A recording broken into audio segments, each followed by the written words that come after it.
Αν μας μείνουν μαλλιά.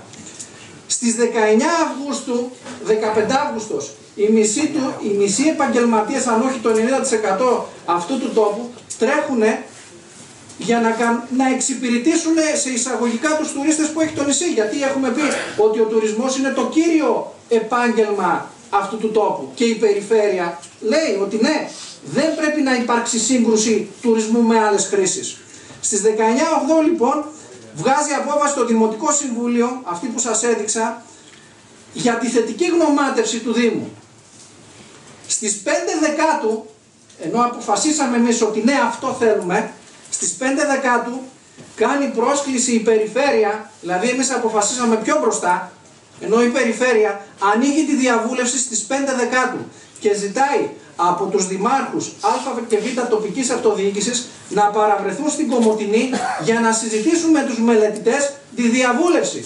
Εσείς κάνατε καμία διαβούλευση, την ξέρετε?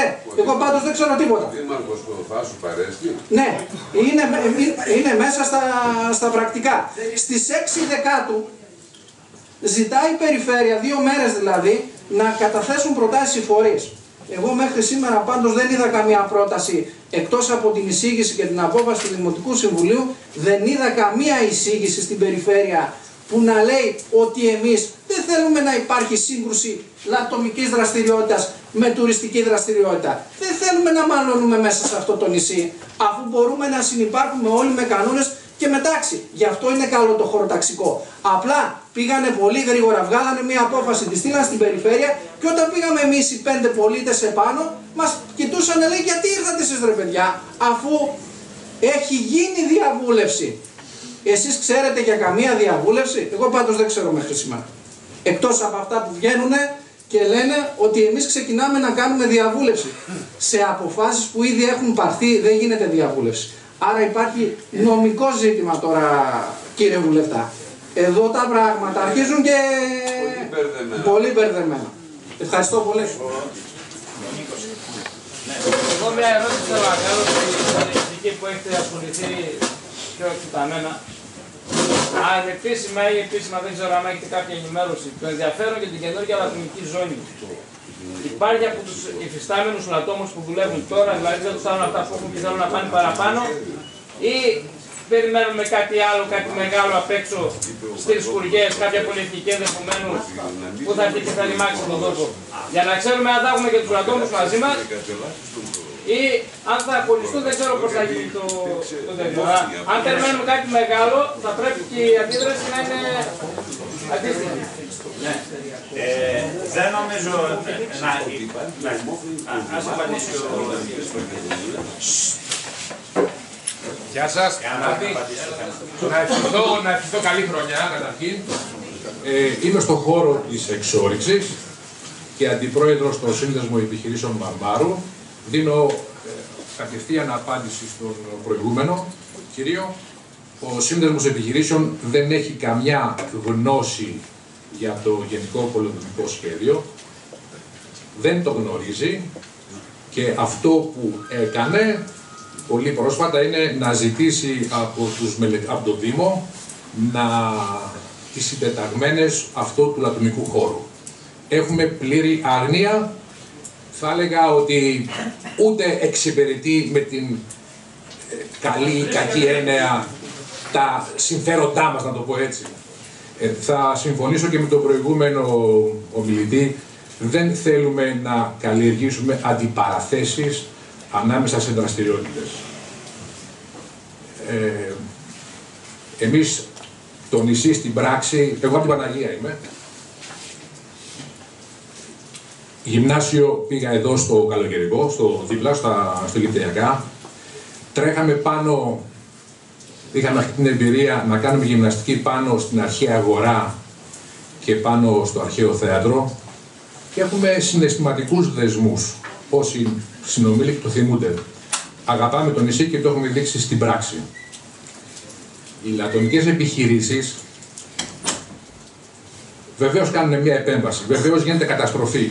Οποιαδήποτε δραστηριότητα και επέμβαση που γίνεται στη φύση υπάρχει καταστροφή. Η μαρίνα που γίνεται στο λιμένα, προφανώς έγινε επέμβαση. Στα λιμενάρια το ίδιο. Βεβαίως, η εξόρυξη έχει καταστροφή περιβάλλοντος. Εάν υπάρχει κάποιος άλλος να έρθει να μας το δείξει, ευχαρίστως. Είχαμε την εμπειρία και με συνεταιρισμούς και με δημοτικές επιχειρήσεις, για όσοι είναι μεγάλοι. Το είδαμε στην πράξη τα αποτελέσματά τους. Να πω το εξής με την ευκαιρία αυτή. Η Θάσος σήμερα προστατεύεται υπέρ των δέων. Δηλαδή, το 1/3 είναι ιδιαιτέρου φυσικού κάλους δημοσιευμένο σε ΦΕΚ. Έρχεται μετά το δασαρχείο και έχει κηρύξει αναδασωτέως το άλλο 1/3. Το υπόλοιπο 1/3 είναι αρχαιολογικός χώρος και natura. Πόσο εύκολο είναι να ανοίξει κανείς λατομείο? Αν έχετε, ρωτήστε ή κάντε μια προσπάθεια. Θα σας μεταφέρω προσωπικές μου εμπειρίες. Μία επιχείρηση, δεν θέλω να πω το όνομά της, έκανε 10 χρόνια για να πάρει την άδεια. Εμείς είμαστε σε μια διαδικασία 7χρονη. 7χρονη. Ο κρατισμός και οι διάφορες υπηρεσίες, ακόμα και ένας απλός υπάλληλος του δασαρχείου Θάσου μπορεί να μπλοκάρει την έναρξη ενός λατομείου. Και θέλω να πω και το εξής. Τα λατομεία φθήνουν. Ουσιαστικά είμαστε όμηροι της δημόσιας διοίκησης. Όμηροι ενός δασοφύλακα. Έχω οδηγηθεί πλιστάκης κάθε χρόνο 10-20 δικαστήρια, εφέσεις κτλ. Μας έχουν δώσει μικρές εκτάσεις, 20 στρέμματα. Εκ των πραγμάτων βγαίνουμε εκτός και το δασαρχείο κάνει τη δουλειά του. Μη στεναχωριέστε, σας διαβεβαιώ ότι στην επόμενη πενταετία τα λατομεία θα είναι ελάχιστα. Θα είναι μετρημένα στο δάχτυλα του ενός χεριού. Όσον αφορά το σχέδιο όμως, δεν έχουμε άποψη, θέλουμε να συμμετάσχουμε, δεν συμφωνούμε με αυτό το σχέδιο, δεν συμφωνούμε με αυτές τις ζώνες και πρέπει ένα τελευταίο, Βασίλη, ότι για να πάρει κανείς ένα λατομείο υπάρχει λατομικός κώδικας, όπως και για να χτίσει ένα ξενοδοχείο χρειάζονται άδειες. Γνωμοδοτούν πάμπολες επιχειρήσεις, κανείς δεν πρόκειται να δώσει λατομείο δίπλα σε δρόμο, που να φαίνεται από χωριό, που να είναι κοντά σε πηγή, που να μην συμφωνεί αρχαιολογία, που. Όλη αυτή η διαδικασία η μακρόχρονη αποθαρρύνει. Και το τελευταίο για τα μεταλλεία. Έχω σπουδάσει γεωλογία. Τα μεταλλεύματα που υπάρχουν στη Θάσο έχουν εξορυκτεί, είναι πάρα πολύ φτωχά. Δεν υπάρχει σιδηρομεταλλεύματα στο Μαυρόλακο, σκουριές, μεικτά θιούχα, ψυχία, PPM. Δεν υπάρχει εκμετάλλευση, δεν πρόκειται να γίνει λατομείο. Δεν ξέρω ποιος το έκανε αυτό, αλλά ο άνθρωπος που το έκανε είναι άσχετος. Πετρέλαια, ναι, να το κουβεντιάσουμε. Μεταλλεύματα δεν υπάρχουν. Ευχαριστώ πολύ για το που ακούσατε. Ήθελα να πω το εξής τελικά στον κύριο Φιλιππίδη.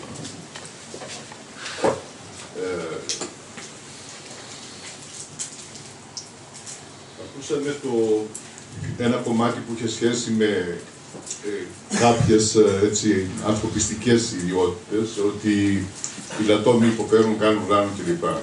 Εκείνο που θα έλεγα όμως εγώ τελικά είναι τέτοια καταστροφή που έχουν προκαλέσει το βουνό, με μην κάνοντας αποκαταστάσεις, μην τηρώντας τους κανόνες εξόρυξης κλπ. Που είναι αδύνατον για ένα δασίτη να δει τους λατόμους με πνεύμα έτσι συμπάθειας, κατανόησης κλπ.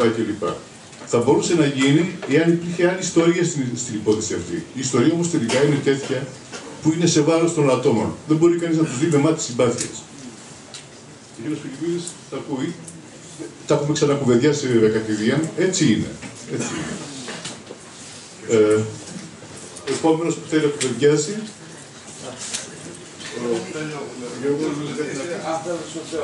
Ναι, ναι.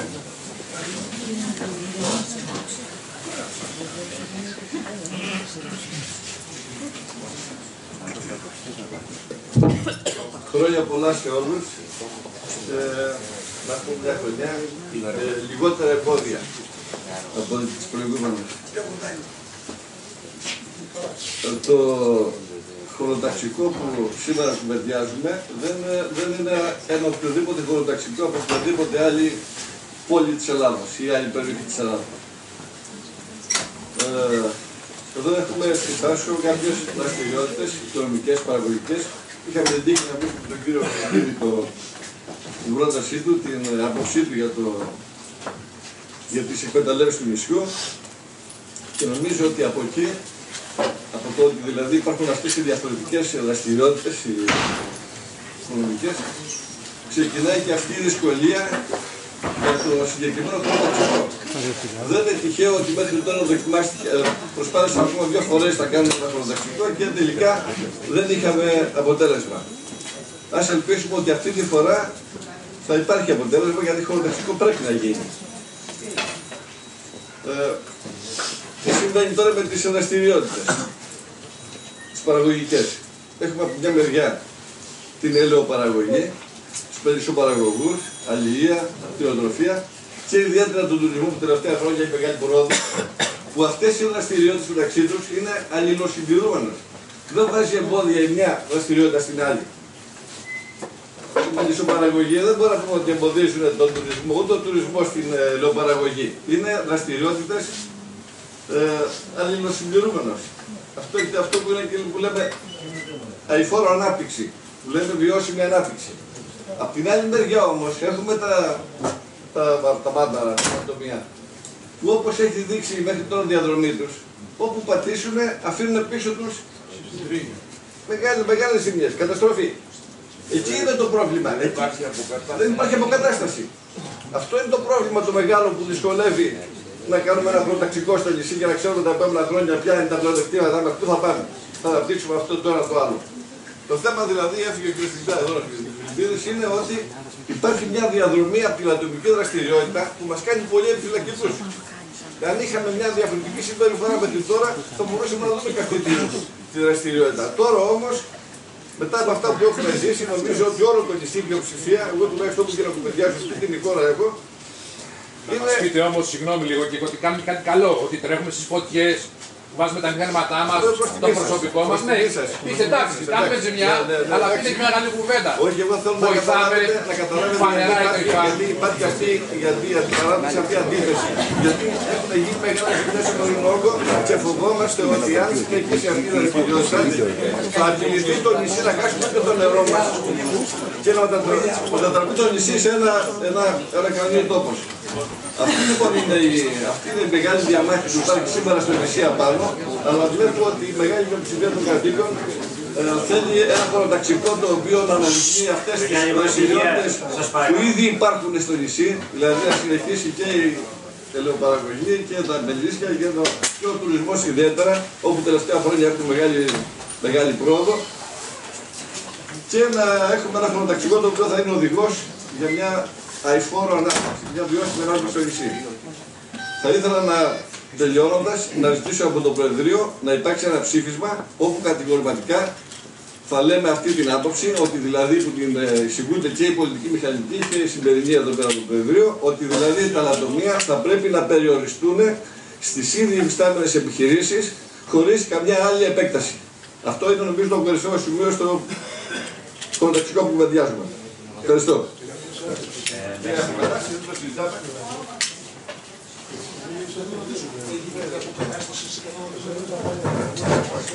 Μέχρι στιγμής όχι, εδώ στη Θάσο δεν έχει γίνει. Έλα, Μιέτο. Καλά, δεν είναι αυτό μπροστά μου. Αν κατάλαβα, αν άκουσα καλά. Κάντε λίγο ησυχία, παιδιά. Κύριοι, κυρίες και κύριοι. Το μπλε κάτω στα χαμηλά, στα παράλια, στη τουριστική ζώνη. Αναφέρθηκε ότι για τουριστικές εγκαταστάσεις θα πρέπει να έχει 15 στρέμματα. Τώρα να το διευκρινίσω για τα ξενοδοχεία στο μπλε σκούρο. Τώρα πόσο μόνο για ξενοδοχεία. Τώρα πόσο ισχύει το νόμο του κράτους. Τώρα αυτό που ισχύει τώρα. 15. Αυτό εκπορεύεται από το Γενικό Χωροταξικό Πλαίσιο για Τουρισμό του 2009 που ορίζει Απλώς είχα μια εικόνα σου μυαλό ότι μπορεί να είναι 10 και λέω μόνοι μας. Στο μπλε σκούρο, Πάμε παραπάνω, δεν ξέρω αν επιθυμεί ο κόσμος να το κάνει. στο μπλε ανοιχτό. Γιατί οι διοκτησίες τόσο μεγάλο. Όχι, αυτό ισχύει εδώ και ισχύει. Ναι, δεν ξέρω, λέω.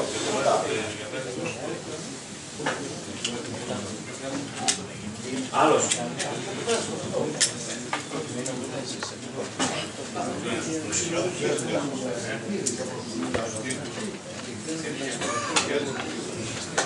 Κάποιος άλλος που θέλει να ρωτήσει να τοποθετηθεί ο Νίκος.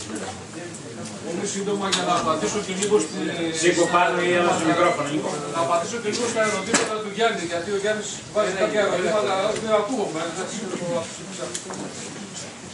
Όταν πω ότι αυτή η μελέτη λαλένει και της ομάδας του, δεν έχει βάλει καθόλου, δεν έχει λάβει υπόψη του.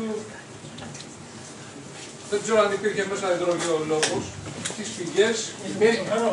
Μέσα, αυτός δεν είναι μεταλλιολόγος, δεν είναι υδρογεολόγος. Υδρογεολόγος είναι ο Παπαχάρης. Έτσι λένε, είναι λίγο αμφισβητήσιμο αυτό. Αλλά τουλάχιστον εμείς στην Ποταμιά, όντως τα χρόνια που έλειπα, ένα ανατομείο που πήγε να γίνει από τον Παμπλωμάτα τελικά και είχε βάλει, ξεσηκώθηκε ο τόπος γιατί ήταν μέσα οι πηγές. Σε αυτή τη μελέτη, εδώ πέρα, δεν αναφέρθηκε τουλάχιστον από τους εισηγητές ότι μέσα είναι οι πηγές της Παναγίας, οι πηγές της Ποταμιάς που ιδρεύεται το χωριό και η σκάλα, του θεολόγου και αναφέρει μόνο για μία πηγή, ας πούμε, τελικά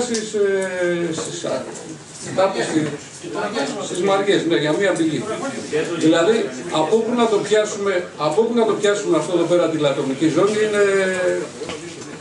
Τώρα, για να μπω λίγο στα χωράφια του Γιάννη που τον ακούω από πίσω και έχει μια γωνία η οποία την έχω και εγώ. Τι κάνουμε από εδώ και πέρα? Μέχρι τώρα έχουμε παρατηρήσει μια εσκεμμένη μεθόδευση μεταξύ περιφέρειας και Δήμου και πάνε να μας βγάλουν και λίγο τρελούς και γραφικούς.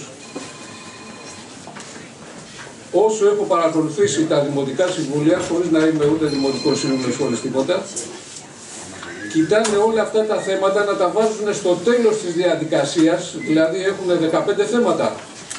Στο τέλος περνάνε αυτά τα θέματα τα οποία προφανώς δεν έχει μείνει κανείς. Ή όταν είναι 15 Αύγουστος και ο κόσμος τρέχει σε δουλειές.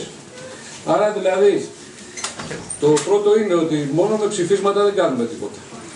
Το δεύτερο είναι το κείμενο προτάσεων να τρέξει, αυτό το κείμενο που θα μπορέσουμε να έχουμε μέχρι τέλος του μήνα, αλλά και το τρίτο που εγώ προτείνω, να έχουμε μια κινηματική ετοιμότητα όταν γίνει Δημοτικό Συμβούλιο και όταν συζητηθεί αυτό το θέμα, να είμαστε δηλαδή οι πενταπλάσιοι από ό,τι είμαστε εδώ πέρα, γιατί μόνο τότε, και δεν μπορεί ο κύριος Πεταμίδης να λέει ότι αυτό που μας είπε και ο Βασίλης σωστά μου, ότι υπάρχει υπερκείμενο, αυτό το υπερκείμενο της περιφέρειας μπορεί να ανατραπεί ανά πάσα στιγμή. Αυτά.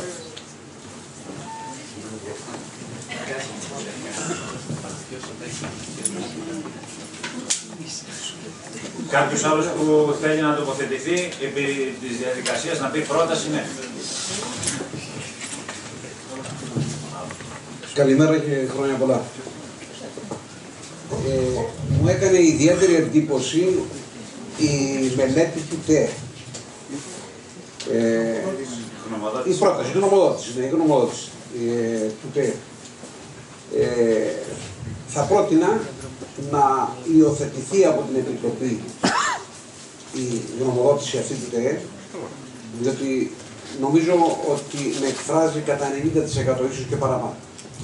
Θέλω να συγχαρώ την Επιτροπή για τον τρόπο που αντιμετωπίζει το θέμα αυτό, το οποίο είναι πολύ καυτό. Θα συμμερίζουμε την ανησυχία του προλαλήσαντα, όπου αναφέρθηκε και σε δυναμικές κινητοποιήσεις, αν χρειαστεί. Το συμμερίζουμε και αυτό. Θα είμαι από τους πρώτους που θα συμμετέχω στις δυναμικές κινητοποιήσεις, αν δεν ευοδοθούν τα πράγματα. Και όσον αφορά για το φίλο μου πρόσωπο των λατομείων, λίγο πριν κλείσει το μικρόφωνο είπε ότι έτσι κι αλλιώς είναι φτωχά Είναι φτωχό το υπέδαφος, μας καλά κατέπλητε. Αφού είναι φτωχό, μείνετε εκεί που είστε. Σε μεταλλεύουμε αυτό, δεν ανάγκη να επεκταθείτε, ας πούμε. Σε Μάρμαρα, σε μεταλλεύματα. Σε μεταλλεύματα, σε Μάρμαρα. Να μην γίνει διάλογος. Όχι, να γίνει διάλογος. Είναι συνεχίστε ο Πόρμα. Να μείνουμε και πέρα από εμάς. Δώστε το μικρόφωνο στην κύριε. Λέξτε το τραγούδι εδώ θα μείνω. Γεια σας.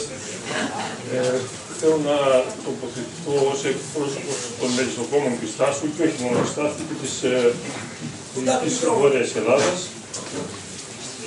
Μάλλον και της υπόλοιπης Ελλάδας, γιατί θα πρέπει να ξέρετε ότι δεν επιβιώνουν μόνο οι μελισσοκόμοι της Τάσου από το δάσος το φασίλικο εδώ. Χειρονομήσαμε από τους γονείς μας πώς έχει και καταστρέφουμε καθημερινά τώρα, αλλά και οι υπόλοιποι μελισσοκόμοι της Ελλάδας, οι μισοί από τους οποίους κάθε φορά έρχονται στο νησί μας, το γνωρίζετε, για να παράξετε αυτό το μέλι που το έβγευστο εδώ του Θασίλικου. Ναι. Εννοείται ότι θα είμαστε, πώς να το πω, πολέμοι αυτού του σχεδίου του καταστροφικού αεροστάσου και ως προς το τι πρέπει να κάνουμε, εγώ θα έλεγα όχι μόνο να είμαστε σε εγρήγορση, αλλά να φτιάξουμε και ένα όργανο από εδώ μέσα που θα κρατάει τον κόσμο ενήμερο και σε εγρήγορση. Νομίζω αυτό το λόγο έχουν οι συγκεντρώσεις εδώ που κάνουμε. Δεν έχουν λόγο να συζητήσουμε και να χαθούμε μετά. Αυτό έχω να πω. Ένας από το Δήμο, ένας αρμόδιος από το Δήμο δεν είναι εδώ να μας αντικρούσει αυτά που λέμε εδώ πέρα. Δεν θέλει να έρθει. Δηλαδή, ένας από το Δήμο, δεν είναι ένας υπάλληλος, ένας δημόσιος σύμβουλος, δημοτικός σύμβουλος. Υποτίθεται ότι κάναν παρουσίαση και διαβούλευση για το θέμα. Εμείς θέλουμε να γίνει ένα δημοτικό συμβούλιο και αυτό... Ναι, ο Πενταμίδης, συγγνώμη λίγο, το 2013 μας κάλεσαν στον Πρωτό, στο ξενοδοχείο, δεν ξέρω πώς το λέγανε. Όχι στο Αλεξάνδρα. Ναι, εντάξει. Και μας είπε ότι θα γίνει και ένα βιομηχανική ζώνη στα λιμενάρια και πρίνο. Πουθενά άλλο. Τότε. Και είχαμε έρθει σε αντίκρουση με τον Πεταμίδη και είχε μόνος και με τον στρατηγέντα συγκεκριμένα και έσπασε το φλιτζάνι και ο στρατηγέντας έφυγε. Για ποιο λόγο βιομηχανική ζώνη, μήπως εννοείς τα ελαιοτριβία. Τα ελαιοτριβία. Είχε ένα στον πρίνο και ένα στα λιμενάρια. Μέσα στο σχεδιασμό, μήπως είναι ο Διαμαντής που κρατήσει εδώ και μπορεί να απαντήσει. Ναι, μέσα στο σχεδιασμό αυτών που έχουν για τα λατομεία υπάρχει δυνατότητα να γίνουν στην αγροτική ζώνη με αυξημένο μάλιστα συντελεστή δόμησης. Επειδή είναι χαμηλής όχλησης. Επειδή είναι χαμηλής όχλησης επιχειρήσεις, δεν είναι αποτρεπτικός ο σχεδιασμός στο να γίνουν τοπικά